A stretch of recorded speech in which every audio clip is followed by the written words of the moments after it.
જૂનાગઢમાં અખિલ ગુજરાત ગિરનાર આરોહણ અવરોહણ સ્પર્ધાનો પ્રારંભ થયો છે। રાજ્યના મંત્રી તેમજ જૂનાગઢ જિલ્લાના પ્રભારી પ્રદ્યુમન વાજાના હસ્તે 40મી સ્પર્ધાનો પ્રારંભ કરવામાં આવ્યો છે। કડકડતી ઠંડીમાં વહેલી સવારે 1115 સ્પર્ધક ભાઈઓ અને બહેનોએ ગિરનારને આંબવા દોટ લગાવી હતી। આ 40મી સ્પર્ધામાં સિનિયર ભાઈઓ માટે ગિરનારના અંબાજી મંદિરના 5500 પગથિયા ચડવા તેમજ ઉતારવાના હોય છે, જ્યારે સિનિયર બહેનો અને જુનિયર ભાઈઓ માટે ગિરનાર પર આવેલ માળી પરબ સુધી 2200 પગથિયા ચડવા તેમજ ઉતરવાના હોય છે।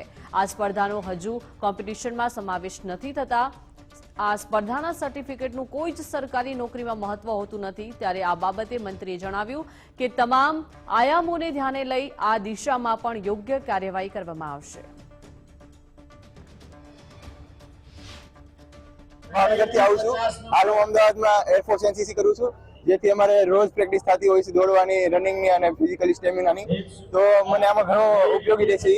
મેં 39મી રાજ્ય ગિરનાર આરોહણ અવરોહણ સ્પર્ધામાં ભાગ લીધેલો છે અને આ વખતે હું બીજા વર્ષે પણ 40મી રાજ્ય કક્ષાની પ્રવૃત્તિમાં ભાગ લેવા આવ્યો છું।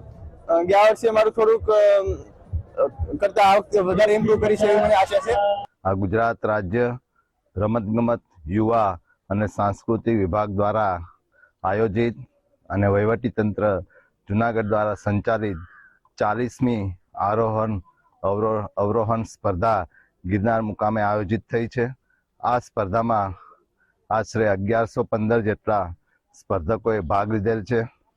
1971થી ફૂલછાપ દ્વારા શરૂ થયેલ આ યાત્રા 1996માં ગુજરાત સરકાર દ્વારા આ સ્પર્ધાનું આયોજન કરવામાં આવે છે અને ત્યારથી સતત દર વર્ષે આ પડકારજનક સ્પર્ધા અને યુવાનોને સાહસિકતાનો ગુણ વિકસાવે એ માટે આયોજિત કરવામાં આવે છે।